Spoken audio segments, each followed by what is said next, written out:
अस्सलाम वालेकुम। ਇਹ ਹੈਗੇ ਨੇ 10 ਰੁਪਈਏ, 10 ਐਰੋ। ਉਹ 5 ਹੈਗੇ ਨੇ, 5 ਵਾਲਾ ਨੋਟ ਮੇਰੇ ਕੋਲ ਨਹੀਂ ਹੈਗਾ। ਇਹ 20 ਐਰੋ।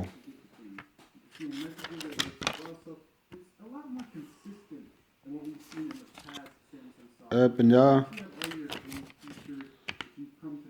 ਤੇ ਇਸ ਤੋਂ ਇਲਾਵਾ 100 ਦਾ ਵੀ ਹੈਗਾ ਹੈ, ਤੇ ਮੇਰੇ ਖਿਆਲ ਨਾਲ 200 ਦਾ ਵੀ ਤੇ 500 ਦਾ ਵੀ, ਉਹ ਮੇਰੇ ਕੋਲ ਨਹੀਂ ਹੈਗਾ।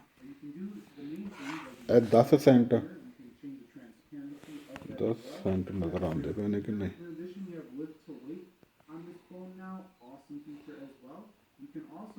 ਇਹ 10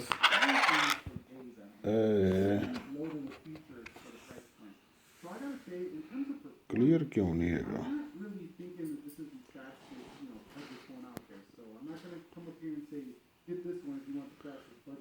ਇਹ ਹੈਗੇ ਨੇ 2 ਪੈਸੇ।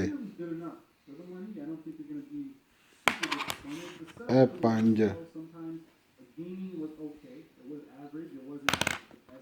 ਇਹ 20 ਪੈਸੇ।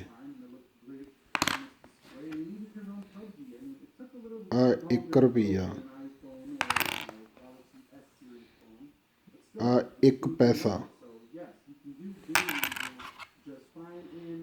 ਆ 2 ਰੁਪਈਏ, 2 ਐਰੋ। ਇਹ 50। ਹੁਣ ਸਮਝ ਤੇ ਲੱਗ ਗਈ ਹੋਣੀ ਨਾ? ਜੇ ਨਹੀਂ ਸਮਝ ਲੱਗੇ ਫਿਰ ਵੀ ਮੈਨੂੰ ਦੱਸ।